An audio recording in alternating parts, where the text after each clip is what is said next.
Lady Jahangir کی طرف دیکھ کر اس طرح ہونٹوں پر انگلی رکھ لی جیسے وہ آئینے کے قریب نہیں بلکہ کسی دروازے سے لگا کھڑا ہو اور اس بات کا منتظر ہو کہ جیسے ہی دشمن دروازے میں قدم رکھے گا وہ اس پر حملہ کر بیٹھے گا۔ لیڈی جہانگیر حیرت سے آنکھیں پھاڑے اس کی یہ حرکت دیکھ رہی تھی، لیکن اس سے قبل کہ وہ کچھ کہتی عمران نے پینترا بدل کر آئینے پر ایک گھوسا رسید ہی کر دیا۔ ہاتھ میں جو چوٹ لگی تو ایسا معلوم ہوا جیسے وہ یک بیک ہوش میں آ گیا ہو۔ لا حول ولا قوت، وہ آنکھیں مل کر بولا اور کھسیانی ہنسی ہنسنے لگا، اور پھر لیڈی جہانگیر کو بھی ہنسی آ گئی، لیکن وہ جلد ہی سنجیدہ ہو گئی۔ تم یہاں کیوں آئے تھے؟ اوہ، میں شاید بھول گیا، شاید اداس تھا۔ لیڈی جہانگیر تم بہت اچھی ہو، میں رونا چاہتا ہوں۔ اپنے باپ کی قبر پر رونا، نکل جاؤ یہاں سے۔ Lady Jahangir confuses shut up. Lady Jahangir اتنے زور سے چیخی کہ اس کی آواز بھرا گئی۔ بہت بہتر، عمران سعادت مندانہ انداز میں سر ہلا کر بولا، گویا لیڈی جہانگیر نے بہت سنجیدگی اور نرمی سے اسے کوئی نصیحت کی تھی۔ یہاں سے چلے جاؤ۔ بہت اچھا، عمران نے کہا اور اس کمرے سے لیڈی جہانگیر کی خوابگاہ میں چلا آیا۔ وہ اس کی مسہری پر بیٹھنے ہی جا رہا تھا کہ لیڈی جہانگیر طوفان کی طرح اس کے سر پر پہنچ گئی۔ اب مجبوراً مجھے نوکروں کو جگانا پڑے گا، اس نے کہا۔ اوہو، تم کہاں تکلیف کرو گی، میں جگائے دیتا ہوں۔ کوئی خاص کام ہے کیا؟ عمران، میں تمہیں مار ڈالوں گی، لیڈی جہانگیر دانت پیس کر بولی۔ مگر کسی سے اس کا تذکرہ مت کرنا، ورنہ پولیس۔ خیر، میں مرنے کے لیے تیار ہوں۔ اگر چھری تیز نہ ہو تو تیز کر دوں۔ ریوالور سے مارنے کا ارادہ ہے تو میں اس کی رائے نہ دوں گا۔ سناٹے میں آواز دور تک پھیلتی ہے، البتہ زہر ٹھیک رہے گا۔ عمران، خدا کے لیے، لیڈی جہانگیر بے بسی سے بولی۔ خدا کیا، میں اس کے ادنیٰ غلاموں کے لیے بھی اپنی جان قربان کر سکتا ہوں جو مزاج یار میں آئے۔ تم چاہتے کیا ہو؟ لیڈی جہانگیر نے پوچھا۔ دو چیزوں میں سے ایک۔ کیا؟ موت یا صرف 2 گھنٹے کی نیند؟ کیا تم گدھے ہو؟ مجھ سے پوچھتی تو میں پہلے ہی بتا دیتا کہ بالکل گدھا ہو۔ جہنم میں جاؤ، لیڈی جہانگیر اور نہ جانے کیا بکتی ہوئی سر جہانگیر کی خوابگاہ میں چلی گئی۔ عمران نے اٹھ کر اندر سے دروازہ بند کیا، جوتے اتارے اور کپڑوں سمیت بستر میں گھس گیا۔ یہ سوچنا قطعی غلط ہوگا کہ عمران کے قدم یوں ہی بلا مقصد ٹپ ٹاپ نائٹ کلب کی طرف اٹھ گئے تھے۔ اسے پہلے ہی سے اطلاع تھی کہ سر جہانگیر آج کل شہر میں مقیم نہیں ہے، اور وہ یہ بھی جانتا تھا کہ ایسے مواقع پر لیڈی جہانگیر اپنی راتیں کہاں گزارتی ہے۔ یہ بھی حقیقت تھی کہ لیڈی جہانگیر کسی زمانے میں اس کی منگیتر رہ چکی تھی اور خود عمران کی حماقتوں کے نتیجے میں یہ شادی نہ ہو سکی۔ سر جہانگیر کی عمر تقریباً 60 سال ضرور رہی ہوگی، لیکن قوی کی مضبوطی کی بنا پر بہت زیادہ بوڑھا نہیں معلوم ہوتا تھا۔ عمران دم سادھے لیٹا رہا۔ آدھ گھنٹہ گزر گیا۔ اس نے کلائی پر بندھی ہوئی گھڑی دیکھی اور پھر اٹھ کر خوابگاہ کی روشنی بند کر دی۔ پنجوں کے بل چلتا ہوا سر جہانگیر کی خوابگاہ کے دروازے پر آیا جو اندر سے بند تھا۔ اندر گہری نیلی روشنی تھی۔ عمران نے دروازے کے شیشے سے اندر جھانکا۔ لیڈی جہانگیر مسہری پر اوندھی پڑی بے خبر سو رہی تھی اور اس کے ماتھے سے فاکس ٹیریئر کا سر اس کی کمر پر رکھا ہوا تھا اور وہ بھی سو رہا تھا۔ عمران پہلے کی طرح احتیاط سے چلتا ہوا سر جہانگیر کی لائبریری میں داخل ہوا۔ یہاں اندھیرا تھا۔ عمران نے جیب سے ٹارچ نکال کر روشنی کی۔ یہ ایک کافی طویل و عریض کمرہ تھا۔ چاروں طرف بڑی بڑی الماریاں تھیں اور درمیان میں 3 لمبی لمبی میزیں۔ بہرحال یہ ایک ذاتی اور نجی لائبریری سے زیادہ ایک پبلک ریڈنگ روم معلوم ہو رہا تھا۔ مشرقی سرے پر ایک لکھنے کی بھی میز تھی۔ عمران سیدھا اسی کی طرف گیا۔ جیب سے وہ پرچہ نکالا جو اسے اس خوفناک عمارت میں پراسرار طریقے پر مرنے والے کے پاس ملا تھا۔ وہ اسے بغور دیکھتا رہا، پھر میز پر رکھے ہوئے کاغذات الٹنے پلٹنے لگا تھا۔ تھوڑی دیر بعد وہ حیرت سے آنکھیں پھاڑے ایک رائٹنگ پیڈ کے لیٹر ہیڈ کی طرف دیکھ رہا تھا۔ اس کے ہاتھ میں دبے ہوئے کاغذ کے سرنامے اور اس میں کوئی فرق نہ تھا۔ دونوں پر یکساں قسم کے نشانات تھے اور یہ نشانات سر جہانگیر کے آباء و اجداد کے کارناموں کی یادگار تھے جو انہوں نے مغلیہ دور حکومت میں سر انجام دیے تھے۔ سر جہانگیر ان نشانات کو اب تک استعمال کر رہا تھا۔ اس کے کاغذات پر اس کے نام کی بجائے عموماً یہی نشانات چھپے ہوئے تھے۔ عمران نے میز پر رکھے کاغذات کو پہلی سی ترتیب میں رکھ دیا اور چپ چاپ لائبریری سے نکل آیا۔ لیڈی جہانگیر کے بیان کے مطابق سر جہانگیر 1 ماہ سے غائب تھے۔ تو پھر عمران کا زہر عمران کا ذہن چونکڑیاں بھرنے لگا۔ آخر ان معاملات سے جہانگیر کا کیا تعلق؟ خوابگاہ میں واپس آنے سے پہلے اس نے ایک بار پھر اس کمرے میں جھانکا جہاں لیڈی جہانگیر سو رہی تھی، اور مسکراتا ہوا اس کمرے میں چلا آیا جہاں اسے خود سونا تھا۔ صبح 9 بجے لیڈی جہانگیر اسے بری طرح جھنجھوڑ کر جگا رہی تھی۔ Well done, well done. Imran ہڑبڑا کر اٹھ بیٹھا اور مسہری پر اکڑو بیٹھ کر اس طرح تالی بجانے لگا جیسے کسی کھیل کے میدان میں بیٹھا ہوا کھلاڑیوں کو داد دے رہا ہو۔ یہ کیا بےہودگی؟ لیڈی جہانگیر جھنجھلا کر بولی۔ اوہ سوری۔ وہ چونک کر لیڈی جہانگیر کو متحیرانہ نظروں سے دیکھتا ہوا بولا۔ ہیلو لیڈی جہانگیر، فرمائیے، صبح ہی صبح کیسے تکلیف کی؟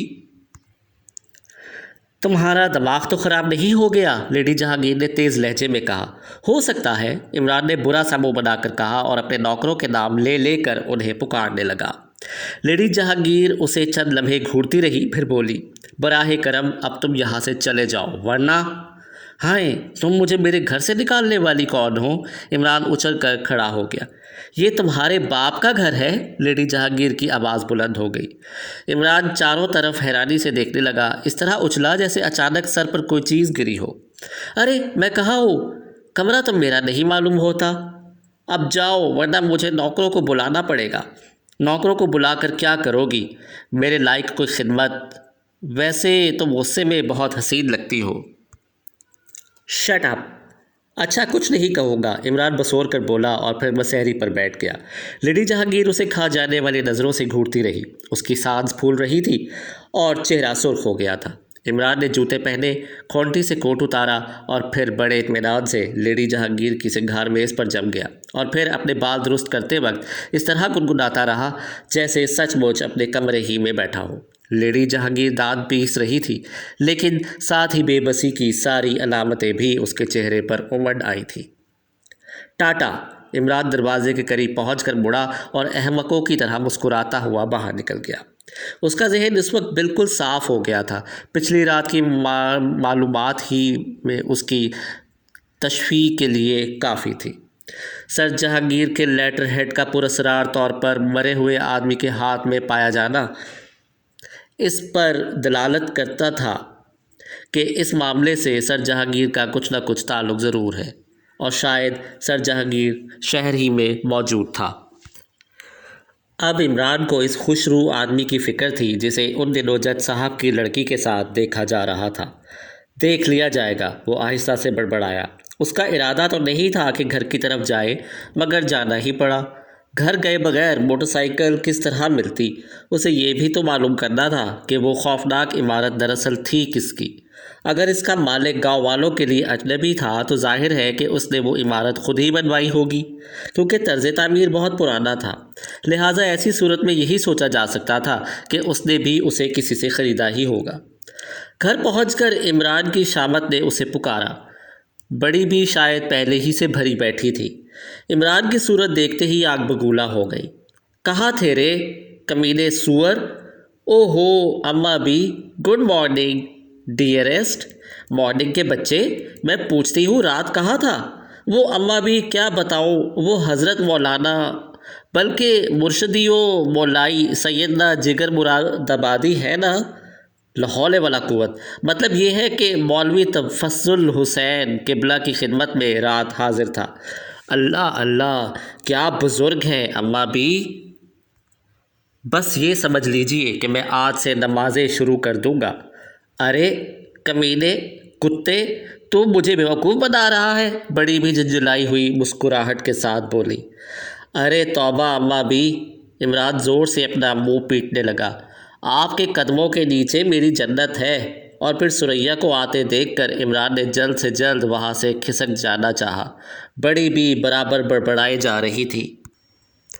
اماں بھی، آپ خواہ خواہ اپنی طبیعت خراب کر رہی ہیں، دماغ میں خشکی بڑھ جائے گی، سریا نے آتے ہی کہا۔ اور یہ بھائی جان، ان کو تو خدا کے حوالے کیجیے۔ عمران کچھ نہ بولا۔ اماں بھی کو بڑبڑاتا چھوڑ کر تو نہیں جا سکتا تھا۔ شرم نہیں آتی؟ باپ کی پگڑی اچھالتے پھر رہے ہیں۔ سریا نے اماں بھی کے کسی مصرے پر گرا لگائی۔ ہائے، تو کیا ابا جان نے پگڑی باندھنی شروع کر دی؟ عمران پر مسرت لہجے میں چیخا۔ اماں بھی اختلاج کی مریض تھی، اعصاب بھی کمزور تھے، لہٰذا انہیں غصہ آ گیا۔ ایسی حالت میں ہمیشہ ان کا ہاتھ جوتی کی طرف جاتا تھا۔ عمران اطمینان سے زمین پر بیٹھ گیا اور پھر تڑاتڑ کی آواز کے علاوہ اور کچھ نہیں سن سکا۔ اماں بھی جب اسے جی بھر کے پیٹ چکی تو انہوں نے رونا شروع کر دیا۔ ثریا انہیں دوسرے کمرے میں گھسیٹ لے گئی۔ عمران کی چچا زاد بہنوں نے اسے گھیر لیا۔ کوئی اس کے کوٹ سے گرد جھاڑ رہی تھی اور کوئی ٹائی کی گرہ درست کر رہی تھی۔ ایک نے سر پر چمپی شروع کر دی۔ عمران نے جیب سے سگریٹ نکال کر سلگائی اور اس طرح کھڑا رہا جیسے وہ بالکل تنہا ہو۔ دو چار کش لے کر اس نے اپنے کمرے کی راہ لی اور اس کی چچا زاد بہنیں زرینہ اور صوفیہ ایک دوسرے کا منہ ہی دیکھتی رہ گئی۔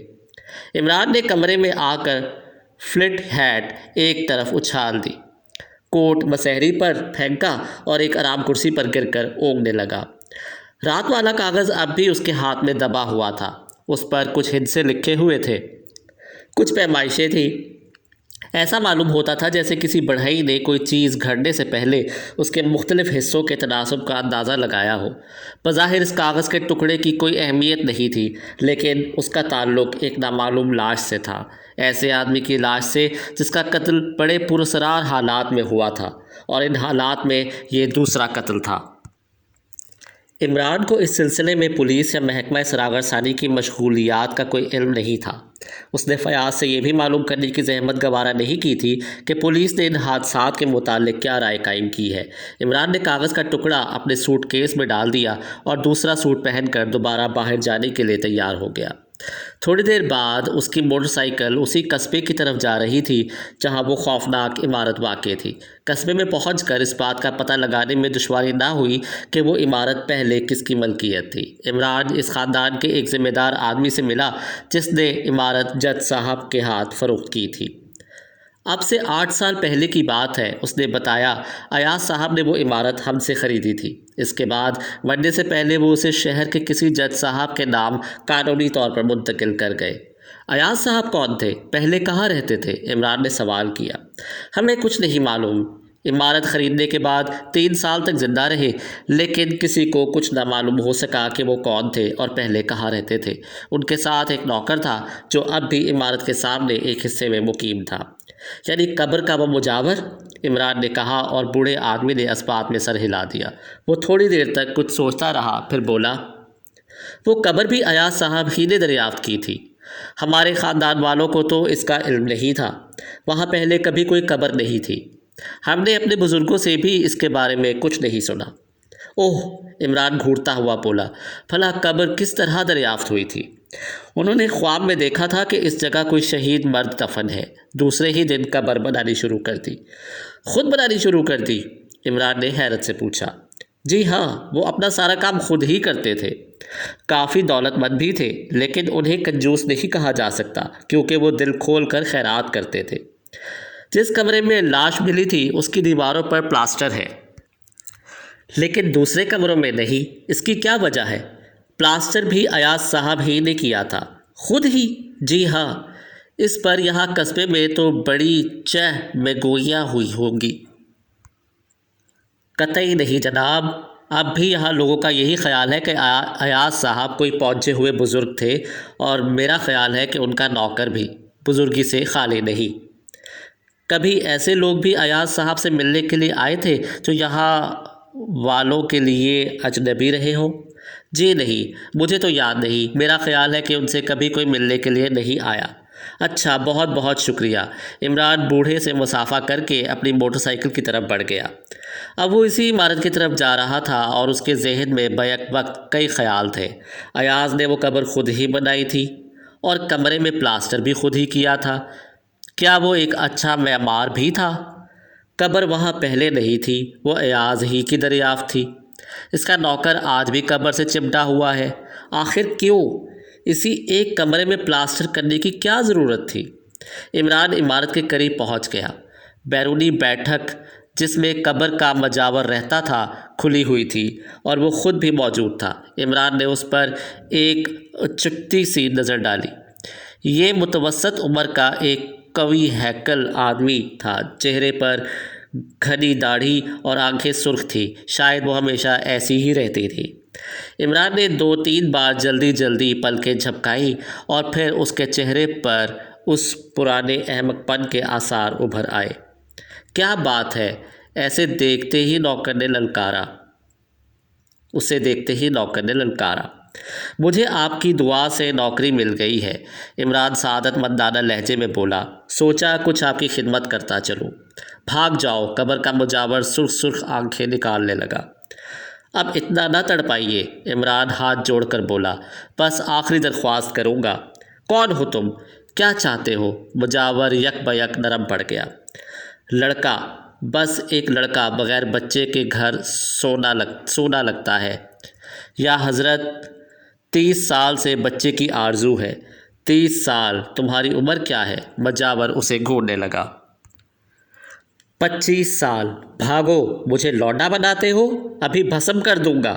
آپ غلط سمجھیے یا حضرت، میں اپنے باپ کے لیے کہہ رہا تھا۔ دوسری شادی کرنے والے ہیں، جاتے ہو یا؟ مجاور اٹھتا ہوا بولا۔ سرکار، عمران ہاتھ جوڑ کر سعادت مندانہ لہجے میں بولا، پولیس آپ کو بے حد پریشان کرنے والی ہے۔ بھاگ جاؤ، پولیس والے گدھے ہیں اور فقیر کا کیا بگاڑیں گے؟ فقیر کے زیر سایہ 2 خون ہوئے ہوں گے۔ پولیس جج صاحب کی لڑکی سے کیوں نہیں پوچھتی کہ وہ ایک مستنڈے کو لے کر یہاں کیوں آئی تھی؟